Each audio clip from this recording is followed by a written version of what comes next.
이 시간 하나님께서 우리에게 주시는 말씀 히브리서 11장 13절부터 16절까지의 말씀입니다. 제가 갖고 있는 신약성경 365면에 있는 히브리서 11장 13절부터 16절까지의 말씀, 저희가 함께 본문의 말씀을 같이 봉독하겠습니다.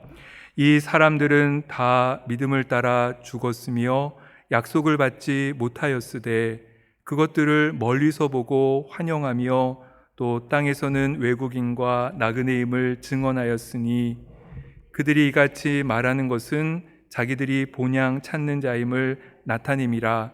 그들이 나온 바 본향을 생각하였더라면 돌아갈 기회가 있었으려니와 그들이 이제는 더 나은 본향을 사모하니 곧 하늘에 있는 것이라.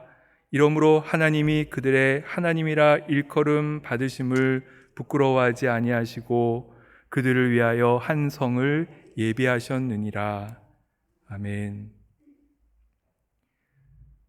구약 성경의 수많은 사건들 중에서도 가장 중요한 또 핵심적인 하나의 사건을 꼽는다라고 한다면 아마도 이스라엘 백성들이 애굽을 탈출해서 가나안으로 향했던 그 출애굽 사건을 우리는 꼽을 수 있을 것입니다.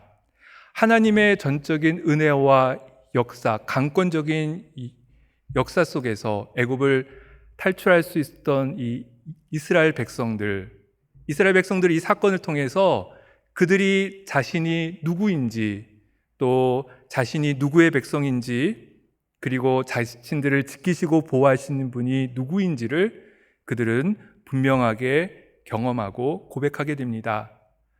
하지만 이스라엘 백성들이 자신의 고향, 진정한 고향 가나안으로 가는 그 여정 속에서 이스라엘 백성들 우리가 잘 알듯이 하나님을 수없이 원망했습니다.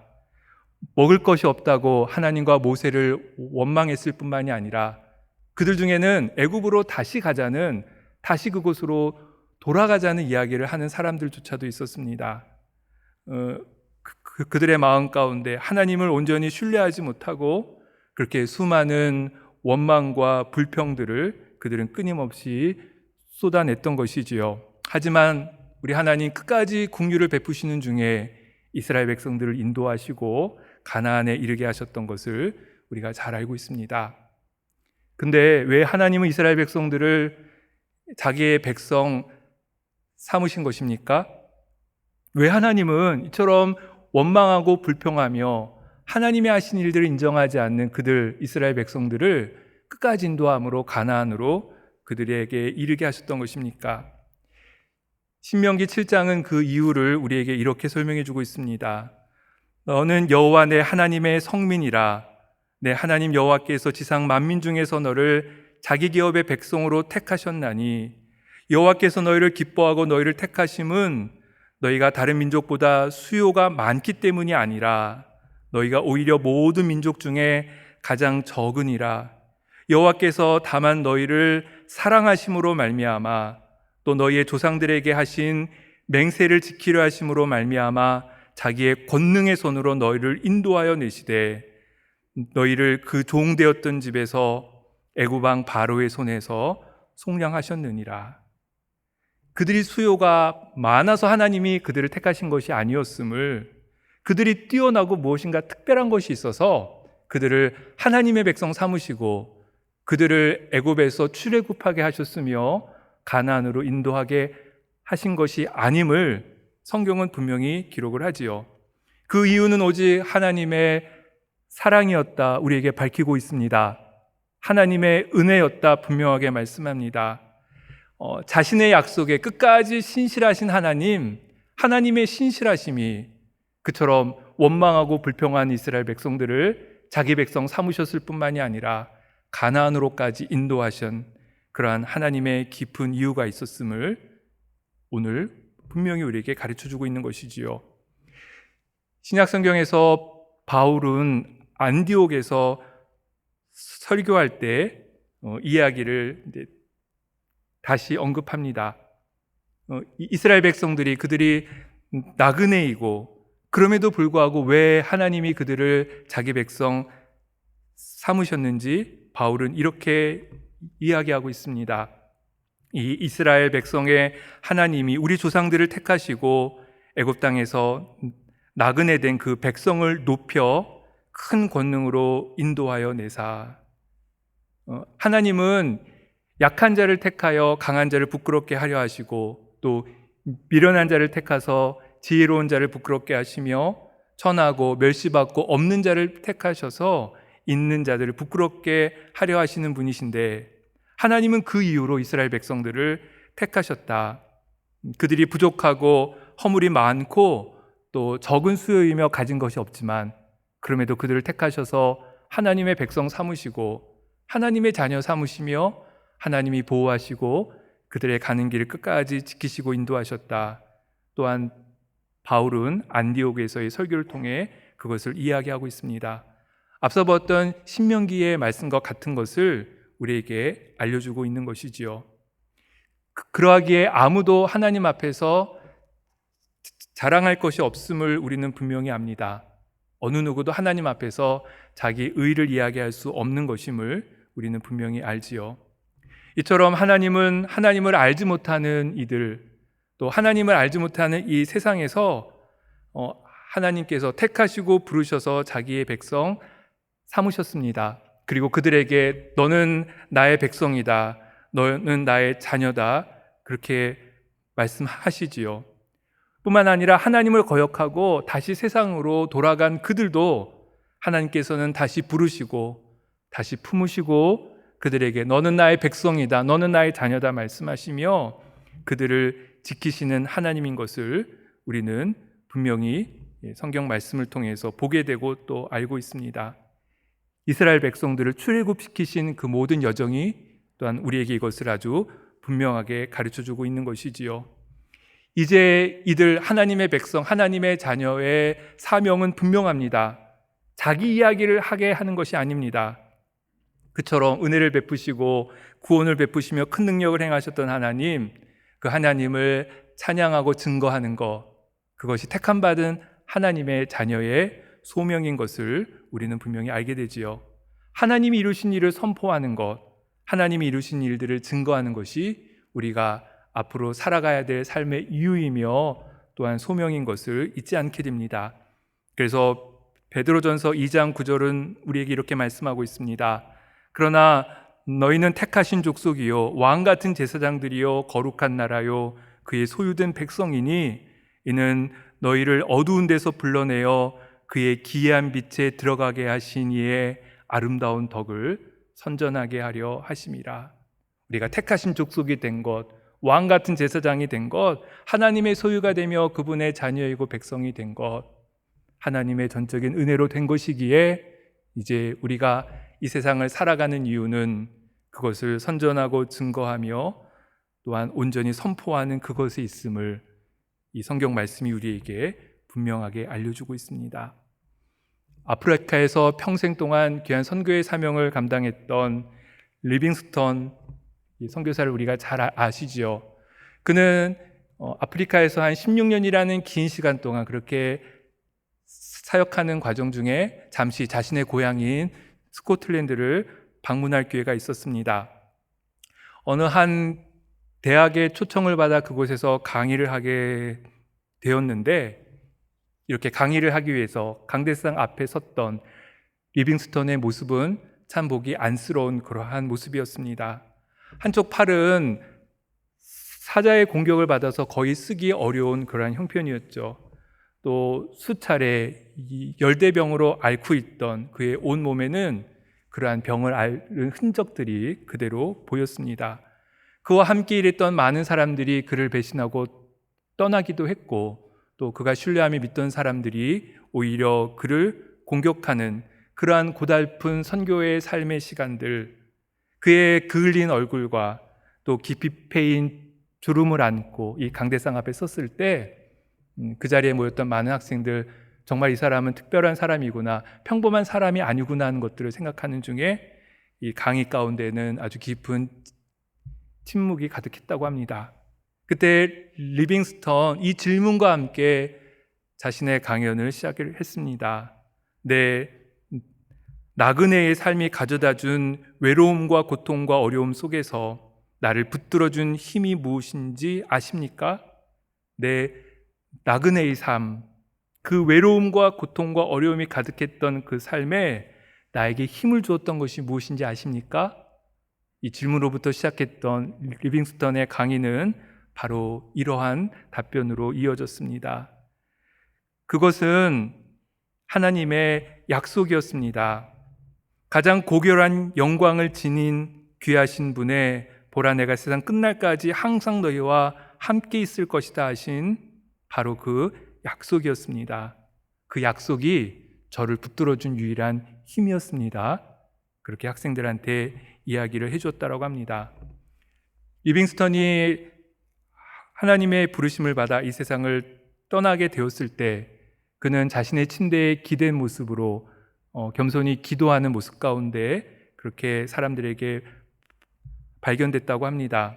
그리고 그 옆에는 자신이 항상 보던 손때 묻은 신약 성경이 펼쳐져 있었고 그 펼쳐진 페이지에는 마태복음 28장 20절 말씀, 내가 너희에게 분부한 모든 것을 가르쳐 지키게 하라. 볼지어다 내가 세상 끝날까지 너희와 항상 함께 있으리라 하시니라. 그 말씀이 그렇게 펼쳐져 있었다고 합니다. 그리고 그 말씀 옆에 작은 공간에는 존귀하신 분의 말씀, 존귀하신 분의 말씀이라는 그의 친필 메모가 적혀 있었다고 합니다. 하나님의 약속을 믿고 비록 이 세상에서 나그네처럼 고난과 두려움과 외로움을 감당해야 했지만 그것을 끝까지 하나님의 약속을 붙들고 나아갔던 그 귀한 하나님의 사람의 삶의 모습을 우리는 그의 삶의 증거를 통해서 보게 됩니다. 성도 여러분, 우리가 그리스도인 이유는 어디에 있습니까? 하나님께서 나를 부르신 이유는 어디에 있습니까? 결코 내 의의가 아니지요. 내 선함이나 나의 선행도 결코 아닙니다. 오직 하나님의 은혜와 사랑으로 하나님께서 이 세상에 우리를 구별하여 부르시고 택하셔서 하나님의 자녀 삼으셨음을 잊지 말아야 합니다. 그러기에 우리가 그리스도인 된 것임을 기억해야지요. 저는 그래서 정말 다행이라 생각합니다. 만일 어떤 조건을 지켜야만 그리스도인이 될 수 있었다라면 내가 뭔가 업적을 이루고 성취를 이루어야만 하나님의 자녀가 될 수 있었다라면 저는 또 우리 모두는 결코 하나님의 자녀가 될 수 없기에 오직 하나님의 은혜로 되었다는 것이 얼마나 다행이고 안심되는 일인지 모릅니다. 어쩌면 우리는 영원히 고향으로 가지 못할 나그네로 그렇게 평생 살 운명이었을지도 모릅니다. 하지만 하나님이 우리를 택하셔서 자기 자녀 삼으심으로 하늘에 있는 본향 천국을 소망하며 살아가는 하나님의 백성으로 오늘을 살 수 있는 것이지요. 하나님의 형상으로 우리가 창조되어서 이 땅에서의 삶을 시작했습니다. 하나님의 부르심과 택함 속에서 우리가 구원받은 하나님의 자녀로 이 세상을 지금 살아가고 있고, 그리고 우리는 언젠가 하나님께서 부르시는 우리의 하늘의 고향으로 가게 될 것이지요. 그것이 우리의 의나 우리의 선함이나 우리의 선행이 아니라 하나님의 은혜로 된 것이기에 저는 안심하고 또 정말 잘 되었다 생각합니다. 하나님의 은혜 아니고서는 어느 누구도 하나님의 자녀로 살아갈 수 없기에 아마도 같은 마음을 가지실 겁니다. 이것을 사모하는 그리스도인들에게 주시는 귀한 약속의 말씀이 오늘 함께 읽은 16절 말씀 가운데 아주 분명하게 기록되어져 있습니다. 16절 말씀을 보시면 이렇게 우리에게 말씀합니다. 그들이 이제는 더 나은 본향을 사모하니 곧 하늘에 있는 것이라. 이러므로 하나님이 그들의 하나님이라 일컬음 받으심을 부끄러워하지 아니하시고 그들을 위하여 한 성을 예비하셨느니라. 하나님이 그들의 하나님이라 일컬음 받음을 부끄러워하지 않으신다. 우리를 하나님의 자녀 삼으신 것을 너무나 즐거워하시고 기뻐하신다. 그리고 우리를 위한 한 성, 귀한 하늘의 본향을 우리를 위해 준비하셨다. 오늘 본문을 통해서 우리에게 분명하게 말씀해 주고 있는 것입니다. 한국 시인 박목월 시인 다 잘 아시지요? 그 대표적인 시 나그네, 아마 시 내용도 아마 여러분들 많은 분들 기억하실 겁니다. 강나루 건너서 밀밭길을 구름에 달 가듯이 가는 나그네, 길은 외줄기 남도 300리, 술 있는 마을마다 타는 저녁놀, 구름에 달 가듯이 가는 나그네. 중고등학교 때는 이 시를 어떻게 해서든지 시험 점수를 잘 받기 위해서 우리가 이렇게 암기하지만 그러나 그때의 기억이, 그때 암기했던 것이 시간이 지나도 오래도록 가슴에 남는 참 좋은 시입니다. 이 시를 이렇게 읽거나 생각하다 보면 아주 목가적인 풍경들이 그림이 그려집니다. 우리나라 한국의 대표적인 낭만시로 뽑히는 시이기도 하니 이 시에서 느껴지는 좋은 정서들, 뭔가 따뜻한 느낌들이 아마 다 느껴지실 것입니다. 하지만 우리가 좀 더 생각해 보면, 그쵸? 나그네의 삶이 정말 이럴까?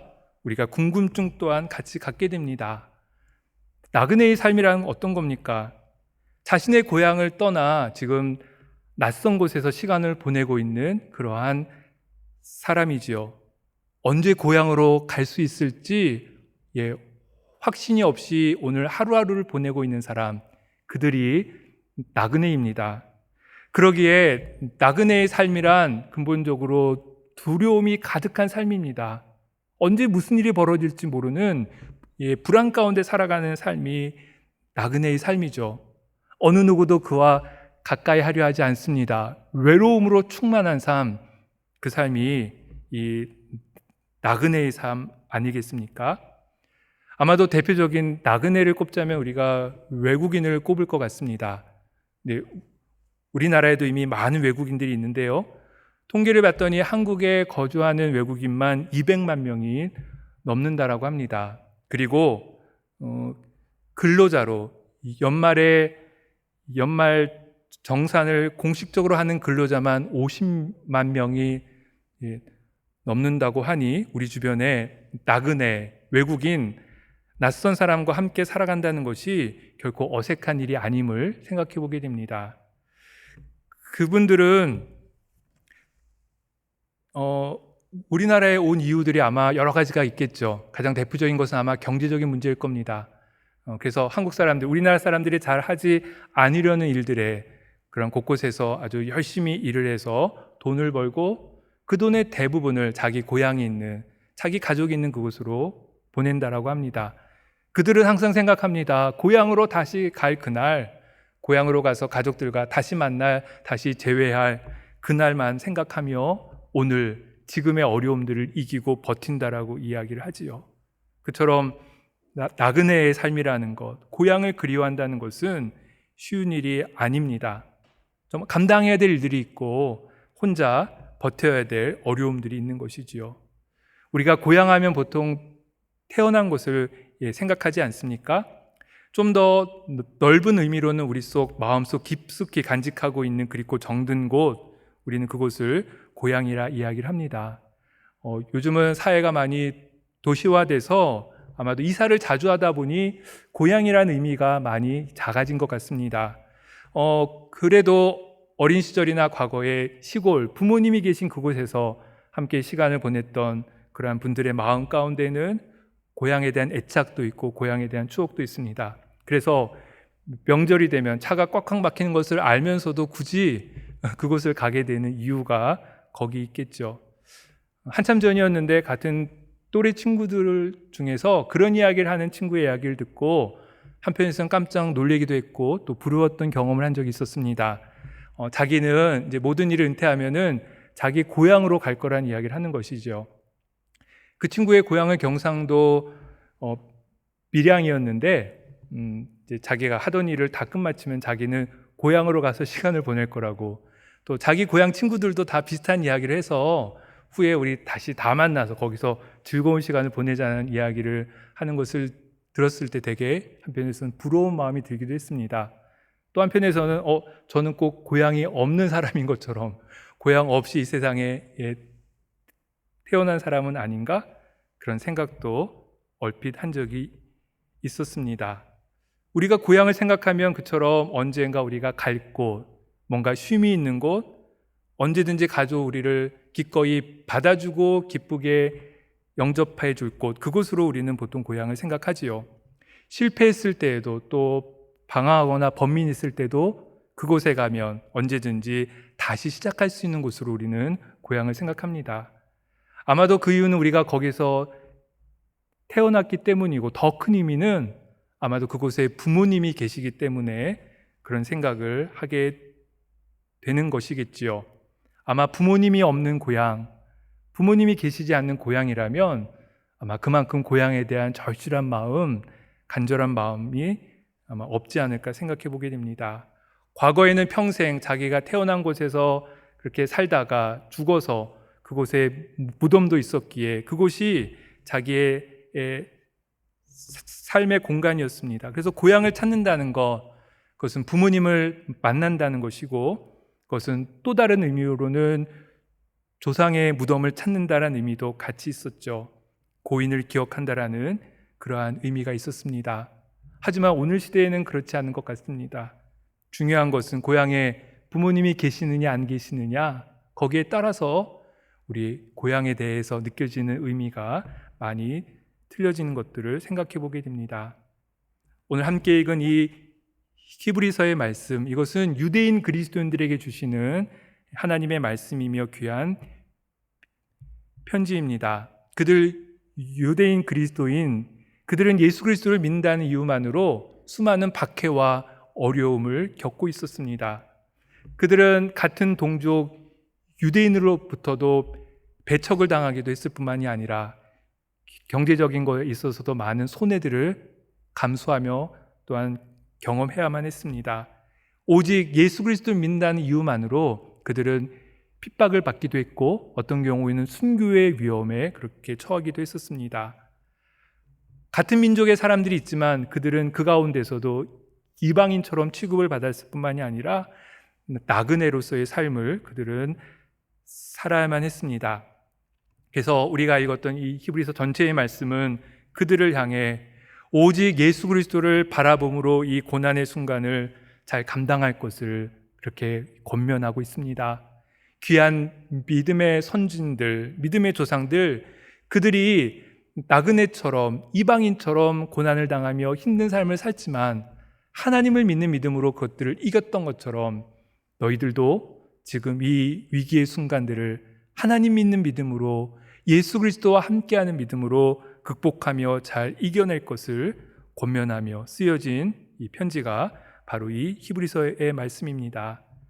하나님의 백성 삼으신 그것을 기억하며, 그리고 이 세상에서의 삶이 끝이 아니라 죽음과 죽음 이후에 하늘 본향에서의 삶이 있음을 분명히 기억하는 중에 소망 중에 새 힘을 얻을 것을 그렇게 권면하고 있는 편지가 오늘 이 본문의 말씀이며 히브리서 전체의 말씀이지요. 성도 여러분, 그리스도인의 삶이 나그네와 같은 삶이다, 또 하늘 본향을 사모한다라는 의미는 어떤 의미입니까? 그것은 먼저 첫 번째로는 이 땅에서의 욕심과 정욕, 또한 그것에 집착하는 삶을 내려놓는 삶임을 먼저 그렇게 말씀합니다. 이 히브리서 11장 말씀 가운데 아브라함의 예를 들어 그것을 우리에게 보여주고 있습니다. 이 아브라함이 하나님의 음성을 듣고 자신의 본토 친척 아비집을 떠나 하나님이 부르신 그곳으로 갔던 것과 똑같이 진정 우리가 사모해야 될 것, 이 세상에서의 안주와 그러한 만족이 아니라 하늘 본향을 향한, 천국을 향한 삶인 것을 보여주고 있는 것이지요. 하나님의 사람 야곱, 그는 애굽왕 바로 앞에서 그런 이야기를 합니다. 내 나그네 길의 세월이 130년이었다. 그가 비록 이 세상에서 험한 삶을 살고 그의 삶 가운데 수많은 고난의 기억들이 있었지만, 그러나 그도 천국 본향, 하나님의 나라에 대한 소망을 갖고 있었기에 그 모든 것들을 감당했노라, 그렇게 고백을 하면서 이야기를 했던 것이지요.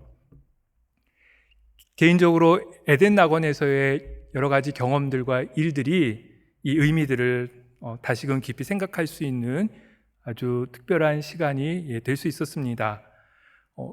영원하지 않는 이 세상이 아니라 이 세상에서 나그네로 살아간다는 것의 의미가 무엇인지 다시금 생각해 볼 수 있었죠. 특별히 에덴 낙원에서 진행되는 장례식을 통해서 그러한 부분을 한번 깊이 생각해 볼 수 있었습니다. 아마 들으셨겠지만 그곳에는 어느 큰 교회의 유명한 목사님도 모셔졌고 또 연예인이나 큰 기업체의 CEO도 그곳에 모셔졌지만 뿐만 아니라 다른 많은 사람들이 모셔졌지만 부활교회에 예배드리러 들어가는 그 순간에는 다들 똑같은 모습으로 그렇게 교회 안으로 들어가는 것을 볼 수 있었습니다. 다 화장이 끝마쳐진 아주 고운 골분을 함에 담은 유골함 하나로 그곳 교회로 예배드리기 위해 안으로 들어가는 장면을 매번 장례 예식마다 볼 수 있었죠. 정말 자기 주머니가 없는 수의를 입은 것과 같이 아무것도 가지고 가지 않는 단지 작은 유골함 안에 그렇게 담겨진 골분만으로 하나님 앞에 나아가는 모습을 볼 수 있었습니다. 그리고 그 가운데서 스스로 할 수 있는 일은 아무것도 없습니다. 다만 유족의 손에 들려진 대로 그렇게 함께 예배드리기 위해 교회 앞으로 그리고 하나님 앞으로 가게 되는 순간들을 매 순간마다 경험했었죠. 그때 생각하게 됐었습니다. 우리가 진정 이 세상에 남길 것이 무엇인가? 우리가 저 천국 본향, 진정한 우리의 고향인 하늘을 향해 우리가 살아간다라면 이 세상에 진정으로 우리가 남길 수 있는 것은 무엇인가? 또 남겨야 할 것은 무엇인가? 깊이 생각해 보게 되는 시간이었습니다. 또 그곳에서 우리가 함께 장례 예배를 드릴 때 어떨 때는 장례 예배 분위기가 참 되게 어색한 경우들이 있습니다.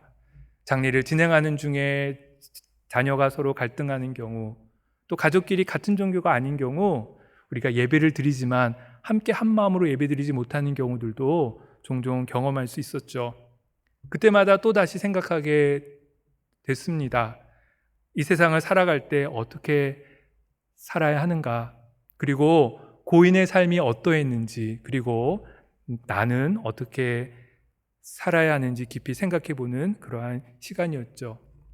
그리고 아시겠지만 부활교회에서 예배 후에는 요골함에 모셔져서 봉안당에 모시거나 부활소망 가든에 이렇게 뿌려지지 않습니까?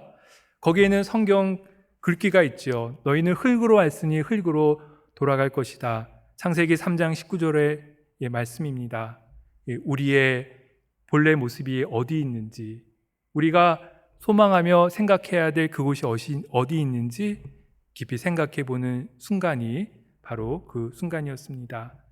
시작과 끝이 하나님께 있음을 고백하는 것, 그것이 하늘 본향을 사모하며 더 좋은 본향을 사모하는 그러한 그리스도인들의 모습임을 우리가 기억해야 합니다. 이 땅의 삶의 전부가 아니라는 것, 우리가 살아가는 것은 믿음을 따라 살아가는 삶이고, 그리고 우리가 진정으로 사모해야 될 것은 이 세상에서의 만족이 아니라 하나님께서 허락하여 주시는 저 천국 본향에 대한 그것이라는 것을 기억하는 것, 그것이 나그네와 같이 하늘 본향을 사모하는 그리스도인의 삶의 모습의 첫 번째 모습임을 우리가 기억해야 합니다. 그리고 하나 더 생각하는 것, 우리는 나그네이기에 하나님의 은혜와 긍휼을 받은 사람들이기에 우리가 또한 이웃에게 긍휼을 베풀어 하는 삶을 살아야 한다는 것, 그것이 하늘 본향을 사모하는 그 의미 가운데 있다는 것도 같이 기억해야 합니다. 우리가 그 구약 성경에서 이방인, 나그네라는 이 말은 항상 고아와 과부와 함께 쓰이는 것들을 우리가 볼 수 있습니다. 그렇죠. 나그네는 어떤 사람입니까? 변방인입니다. 이방인이죠. 작은 소수의 사람들입니다. 그래서 하나님은 애굽에서 이스라엘 백성들을 구원하시면서 그들에게 또한 이것을 분명히 말씀하셨습니다. 너희는 나그네를 사랑하라. 전에 너희도 애굽 땅에서 나그네 되었음이니라.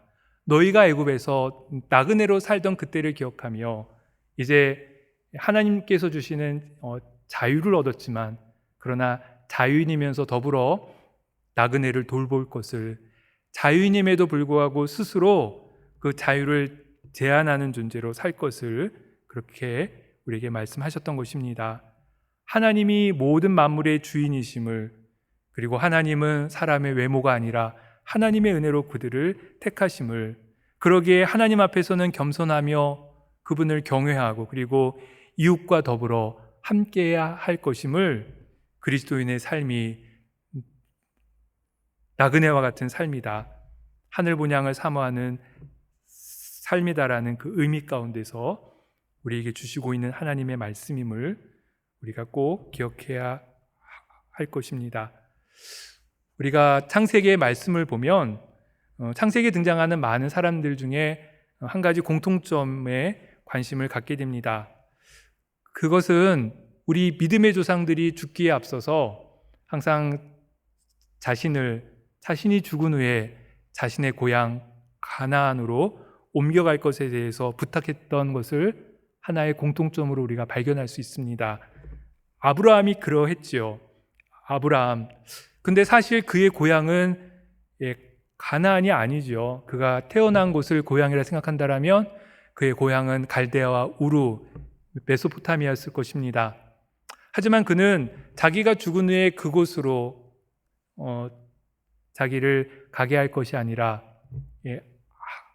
하나님의 부르심을 받았던 그곳 가나안으로 자기를 옮겨갈 것을 자신의 자녀들한테 간곡히 부탁합니다. 아브라함만이 아니었습니다.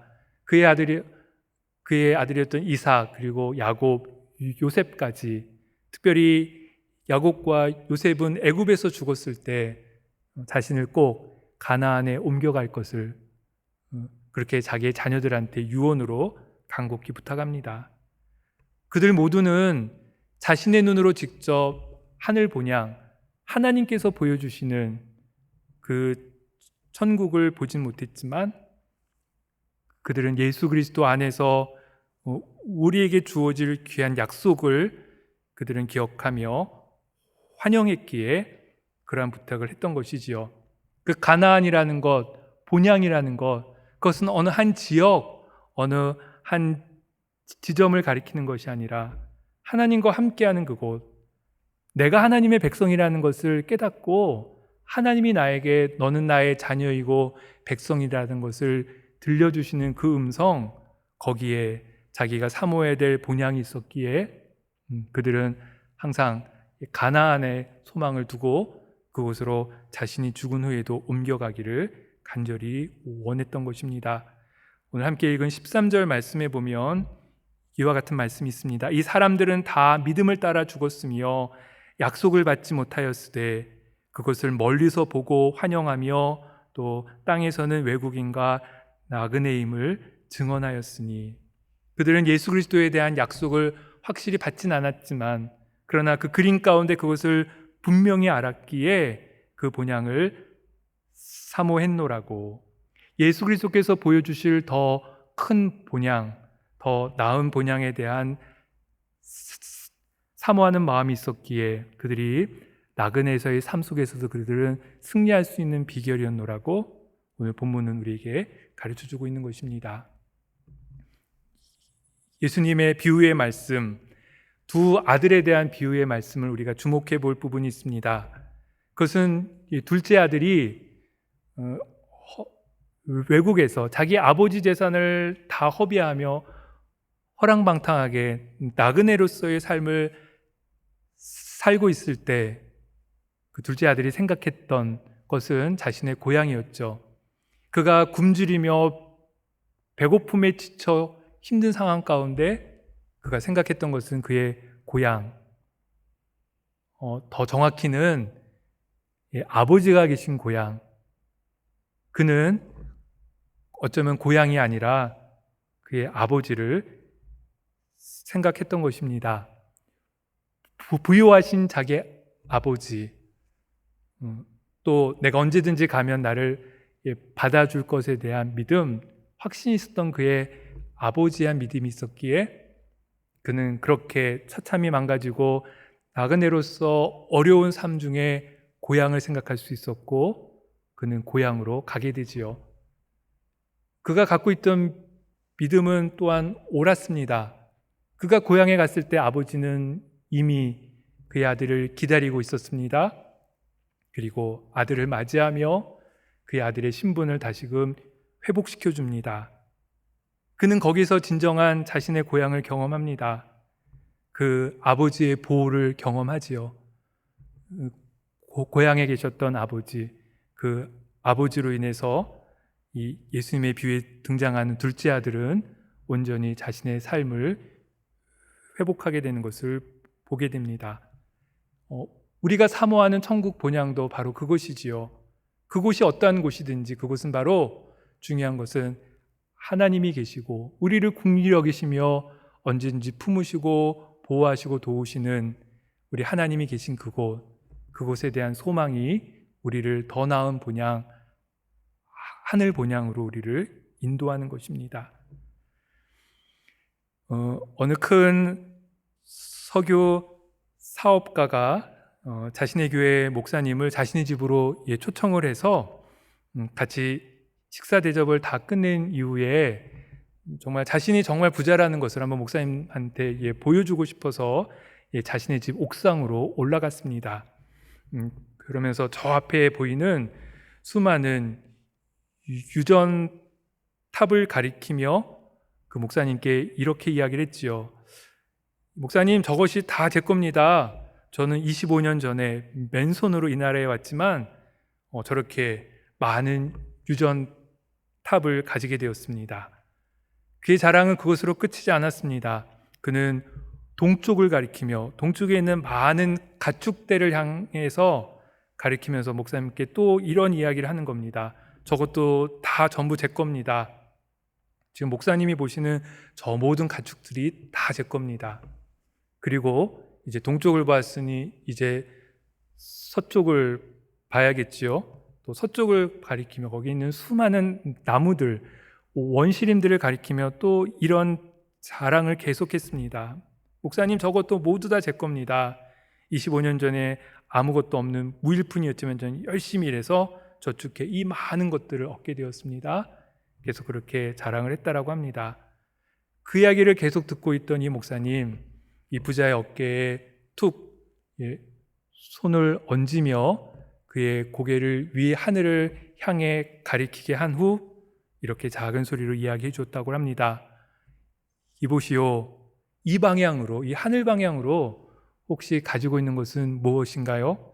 그것에 대해서 제게 이야기해 줄 것은 없습니까? 그렇게 이 사람한테 질문했다고 합니다.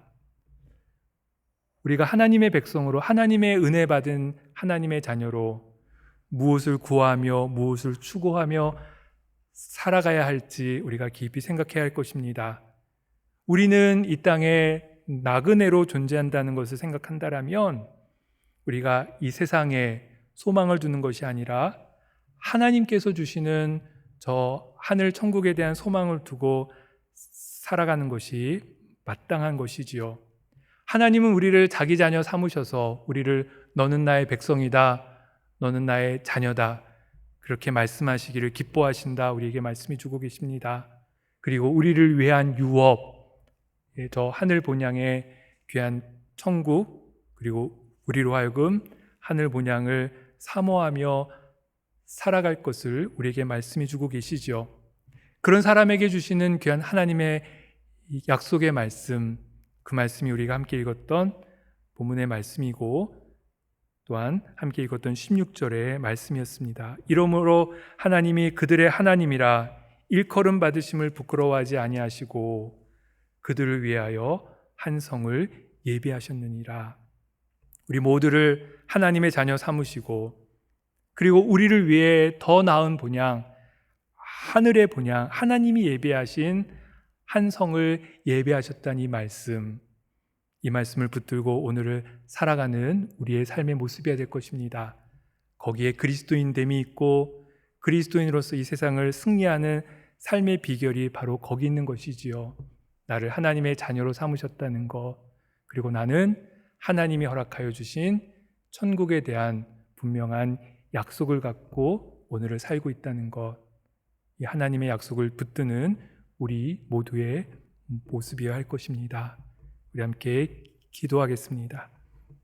하늘에 계신 우리 아버지여, 이름이 거룩히 여김을 받으시오며 나라의 임하옵시며 뜻이 하늘에서 이룬 것 같이 땅에서도 이루어지이다.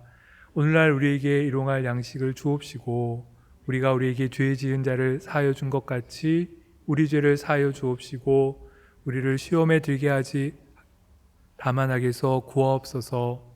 대개 나라와 권세와 영광이 아버지께 영원히 있사옵나이다. 아멘.